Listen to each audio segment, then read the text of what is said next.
All right, welcome to the Falcon Forward podcast. This is episode 5. My name is Peter Brecht. I'm here with our president, Mike Tanghe. Just excited to get the week started. Mike, how are you doing? Fantastic, Peter. Thank you for organizing this. Yeah, of course. I'm curious at what point I'm going to start forgetting what number podcasts are on. It's easy to keep track of 5 and 6 and Right. 7, but I think past 10, I'm going to probably give up. But right before the show, during our pregame, we were just kind of going over some things from the weekend and sort of what we wanted to talk about. But I wanted to, as usual, kind of pass it off to you for opening comments and just see if there's anything that you wanted to talk about. Yeah. Well, excited to run through a couple of different items for you, very varying on it.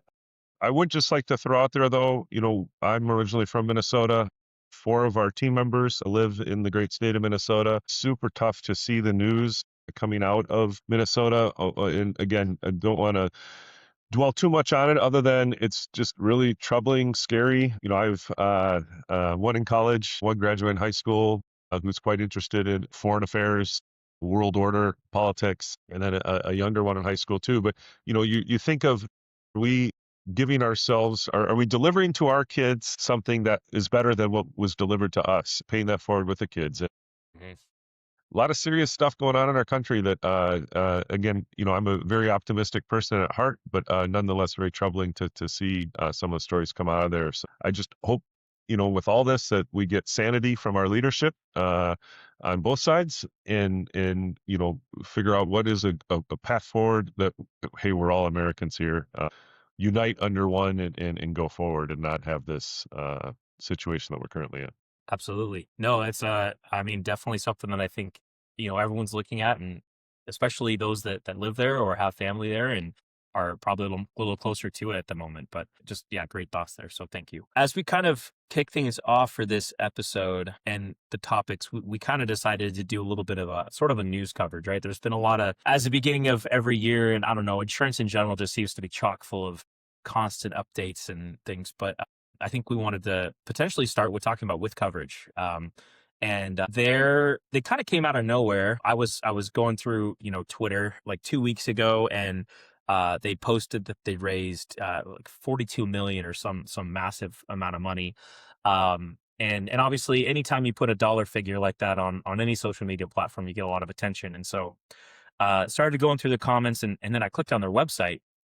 And me being a guy that, I kind of get consumed by the marketing side of things and how people are telling their stories, I spent a lot of time going through kind of their value proposition. And it was interesting, at least to me, and I'm sure you have some follow up on this, but a lot of the things they do aren't particularly different than what a regular brokerage does. They just have branded this like kind of this consumer portal where you can log in and do your applications online and claims management. And hey, we've got attorneys and all these people that we can network you with, and saving a lot of people money, or at least that's what they're doing based on their comments on the website, right? So, and me being newer to the industry, being licensed for like I think 5 years here in July, I look at it like, oh man, I'm like another entrant into the brokerage space, and how does that work with carriers? So I probably have a lot of questions, but they're doing a good job telling their story. I think that was my biggest takeaway, was like they've done a really good job coming up with this narrative and the story, and they paid a lot of money to have this video made and get all the people that are on board with it. But so that's kind of my high level, but I want to turn it over to you as we're the veteran, and maybe you could talk some sense into what this looks like or what you maybe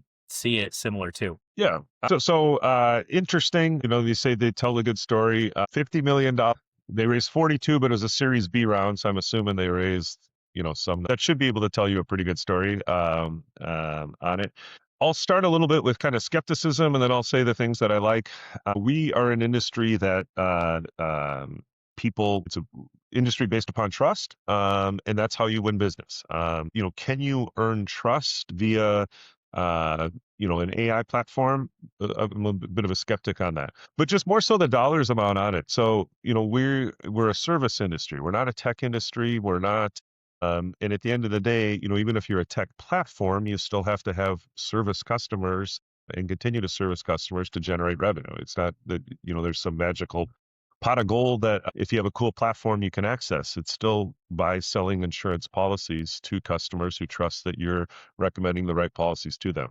So when I see something like, hey, we raised $50 million, if you just break down the math part on that, to service that, let's say it's 10% is the debt cost on that. So to service that, you got to make a $5 million a year in just to service it, not to pay for any of your other stuff like that.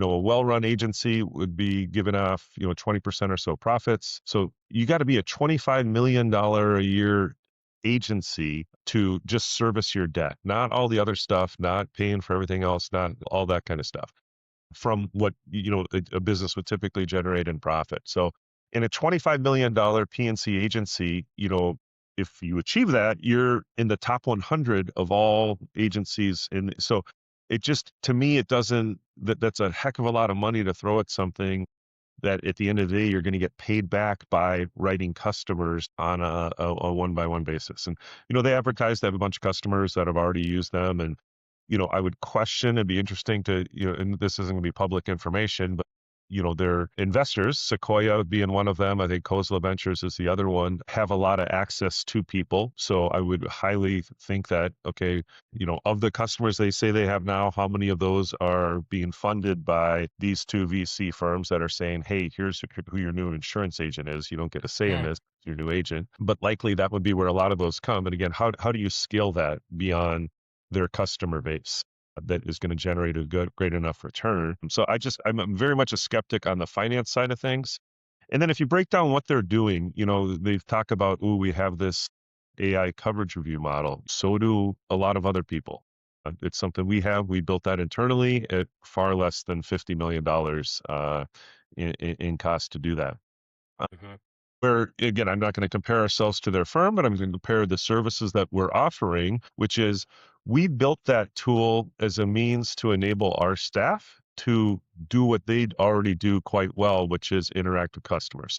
The idea of us building these types of tools isn't that we're going to replace our staff. We're doing it so our staff has more time to do what they do well, which is talk to customers and explain things to prospects and customers. So, just to build a tool that will do that, but then not have that ability to close the loop and actually deliver on that, it's just, to me, not something that's necessarily going to work. Again, wish them the best, but I don't see that working. The other piece too that I heard recently on a podcast that I truly believe is there's so much hype on AI right now.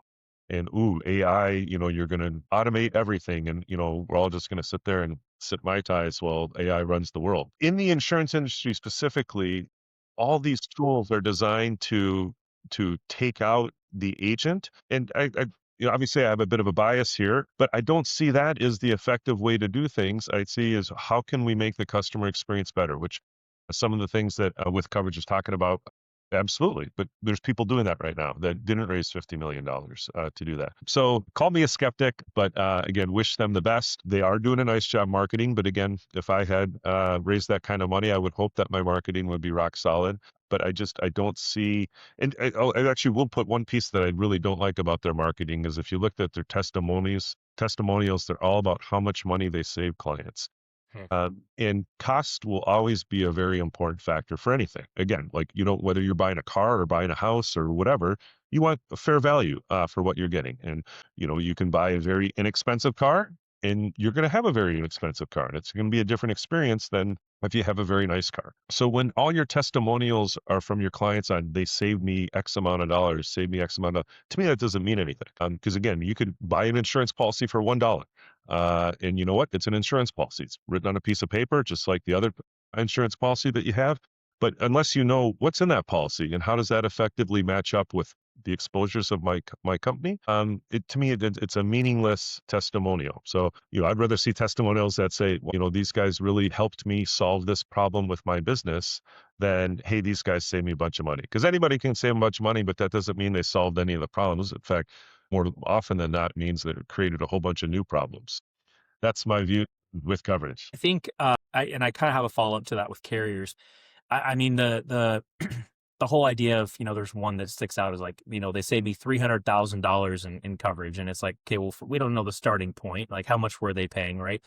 And the other part too is, at least I view my job as a broker is to negotiate with carriers to make sure that we're our pricing aligns with the market, and and provides the coverage needed. So my thought here is, let's say you go from one carrier to another and you save 300. I mean, I think other brokers I mean, our job is to, be competitive. So it's not like they're holding carriers any more accountable than a typical brokerage would, right? I mean, they don't have some secret sauce here that they're pulling together.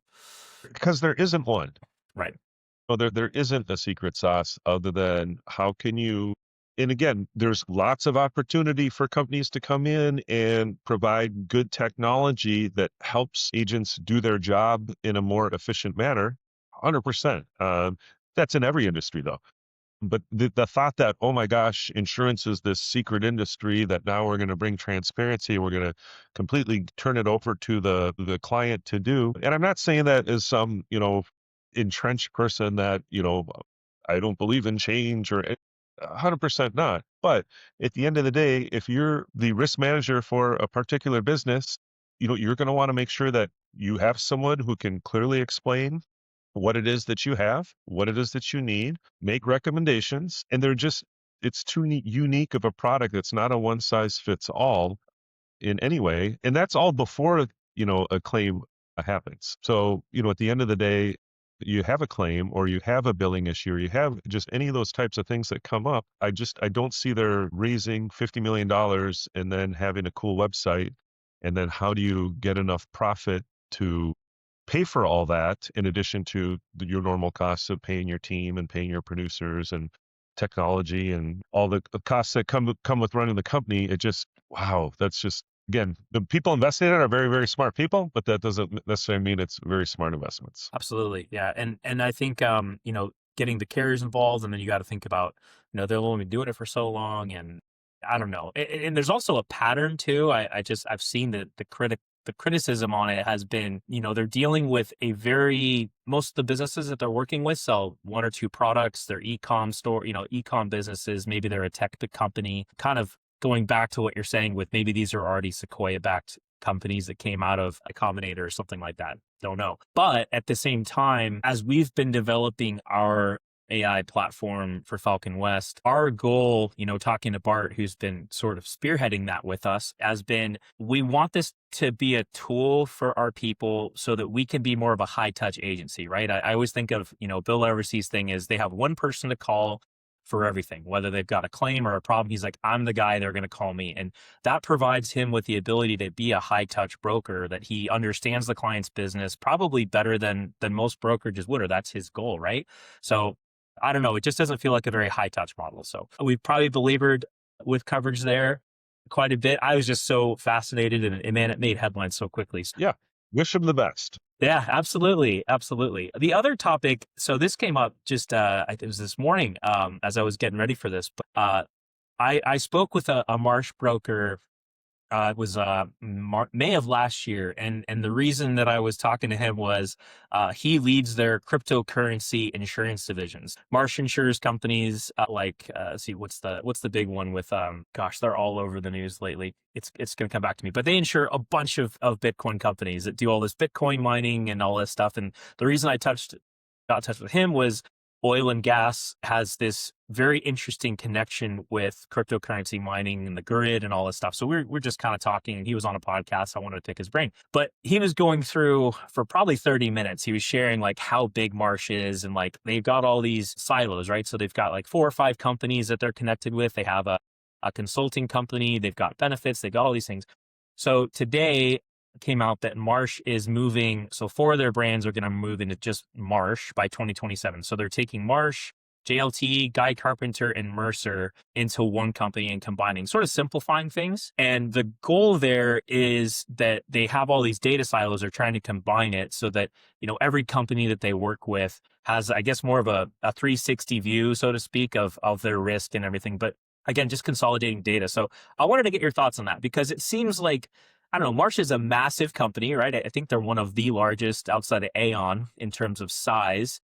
But I wanted to get, I wanted to get your thoughts on this. And I don't know, it seems sort of just like a PR piece in some sense, but again, kind of simplifying that view. And then my other follow up to that is, how important is that 360-degree view of your risk. I mean, to me, it sounds like some, I don't know, just some bells and whistles, but maybe for larger companies it matters. I don't know. What are your thoughts on that? Lots of questions at once. Sorry about that. Yeah, no, no, no. I mean, it's you if you have a marketing team, they're going to think of ways to market your business, and Marsh has acquired hundreds, if not thousands, of firms over the years. So overall, I mean, I think that makes sense. Have everything consolidated under one. How important is it? I really don't. They operate just because you have the same name Marsh doesn't mean that a customer is going to be aware of what you do in your consulting work versus what you're getting from your Marsh PNC broker, or you're getting from your employee benefits. They're just very much siloed still. So however you want to call it, it'll probably just be a long-term a cost benefit to them, I would think, just having one name versus all the others. But from a customer perspective, I don't see that, again, we recently participated in a RFP, and it was Marsh, Aon, and ourselves. And at the end of the day, it's like we're happy to participate in that and happy to kind of go through it. But it almost comes down to, one question a customer has to answer is, do they feel better being with one of the largest brokers or the largest broker in the world that has 100,000 employees?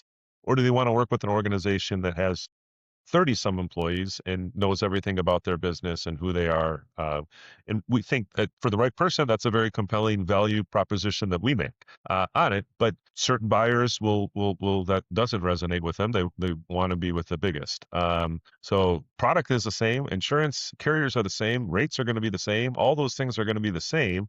It's just some people want, hey, I want the biggest. And then some people are saying, no, I want someone who knows me intimately and knows everything about my company, and I don't have to give a policy number, explain myself, or deal with multiple people. And Yeah. there's some for everyone, right? Some people value ours, and others will value that. But I always find it interesting when we participate in these RFPs because it's like Marsh, 26 billion in revenue, Aon, in this case, 15 billion in revenue. And, we're comfortably less than a billion in revenue on it. But it's kind of like, well, what one of these people doesn't look like the other.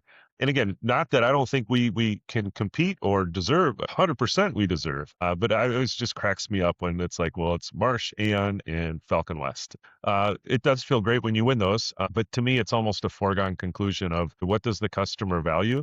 Because all the marketing, to me, it just, you got to answer the fundamental question. Do you want to be with a small organization that it will do everything to make sure that you're well taken care of, or do you want to be with a large group on it? And a lot of clients have chosen the first response of being with Falcon West. Yeah, absolutely. It's yeah, and I don't know. It's fun when it's just kind of fun. I feel like it's kind of a David and Goliath thing, right? And I don't know. I love helping compete on those when we have the opportunity, and yeah, it definitely feels good when we are selected as well. So I'll share we get one to, more, just kind of get kind of yeah, excited on that subject. yeah, But I met with some Marsh folks. Again, great company, great organization, great people. yeah, And this guy was kind of puffing his chest. He's like, oh, because he had come from a world that was closer to ours, and had been at Marsh for a number of years. He's like, it feels really good when we win a deal because someone's like, oh, you guys are Marsh, you're the biggest, you're the best, you have all these types of things. He goes, feels really good. And I count, I'm like, I raise my hand because it feels really good when people choose us because we're not Marsh and we're not the yeah, biggest. They think that we're the best. So just perspective. I like our absolutely. size. I do too. It's fun. I like I mean, I know everyone that we work with by name. We can still fit on one Zoom page or maybe two now, but anyways, it's good to be part of a nimble team that can be good service. So my last question, and I'm trying to keep it to a tight 20-30 minute conversation for all these. And I want to dive into this more, I think, in a future episode with you and talk about sort of our volunteering efforts and our community efforts and really I think the why behind it. But today, just to kind of keep it simple and timely, would be to say, what is Falcon West doing for 2026 in terms of community involvement and volunteering, and what's our plan for that? If we could just speak about that a little bit, and then we'll dive into the why on a future episode. Yeah, 100%. I'm a huge proponent of community service, whatever that form or fashion. It could be through your church, it could be through your kid's school, it could be through just going out and picking up trash that you see lining your street, or stopping as you're walking and picking something up, or holding a door, or looking for someone to return their shopping cart for them. It doesn't have to be under the banner of a large organization to be community service. It could be just as simple as looking up from your phone and smiling at someone when you're walking, and hopefully not creeping them out too much. That, again, a form of community service if your smiles can be infectious. But specifically for our company, so this is something that is very near and dear to me, in that in my own life and in my family's life, that giving back is something that is, I argue, one of our number one responsibilities, is to help those who could use a little lift. So in the past, we've got involved financially. So we sponsored probably 20 different organizations. And that feels good, especially when it's a small organization where that, wow, like the money that we're giving is a meaningful part of their budget and allows them to do good on their service or deliver on their mission. That feels good. In the past, we've done volunteering events, and those are great in that, you're doing good work, but you're also getting together with your colleagues in a non-work environment, in a it's not a lunch or happy hour or something like that, but it's a way just to, hey, we're going to roll up our sleeves and get a little bit dirty and help each other or help someone out. And then at the same time, get to catch up on what's new in this particular person's life that you may not catch up on, at the end of a Zoom or end of a phone call or end of a meeting when you're sitting in the parking lot rehashing stuff. So we love those things. We'll continue to do those things. Something that I have given a fair amount of thought on and would welcome anyone's feedback on this is, I consider ourselves a pretty good sales and customer service organization. We have some very talented people that are very good at what they do. And that's recognized in the form of clients choosing us and clients staying with us. But one of the things that I've given a lot of thought about, and I would love to explore this a bit more, is can we then, again, manual labor is great. And again, for the reasons I said, the ability to bond with the coworkers and help out in organizations that's doing good, all that's fantastic. We'll continue to do that.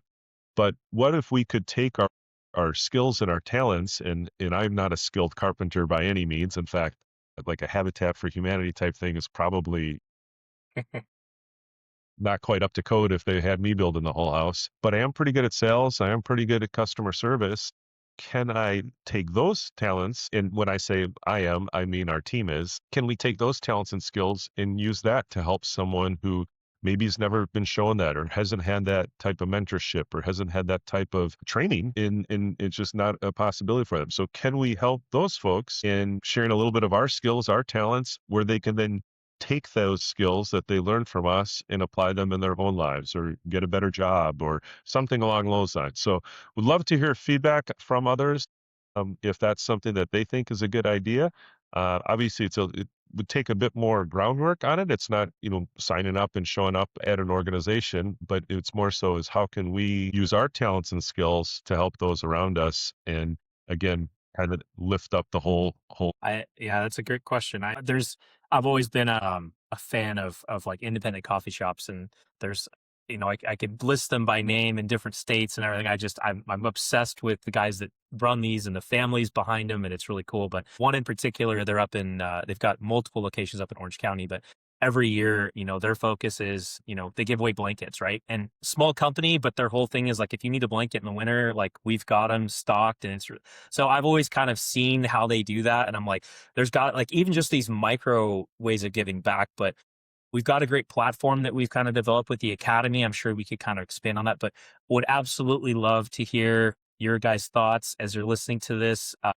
Send us an email, put it in the comments below, just kind of answering Mike's question there. And I'll put a prompt there too, to make it a little easier to kind of get into it. But we'd love some feedback on that. And in a future episode, we'll review those and come back and talk more about the why behind our volunteering and giving. So, but yeah, that's really all we have for today. So Mike, thank you so much for taking time out of your busy schedule to do this. And I'm just encouraged every time we get to meet up. So I think you and I have another meeting here in 15 minutes that we got to get ready for. Yep. And then you're reminding me of your love of independent coffee shops. Yes. Because we have a in-person meeting as well today. I Yes. just made a little note. I got a little treat for you and Rachel.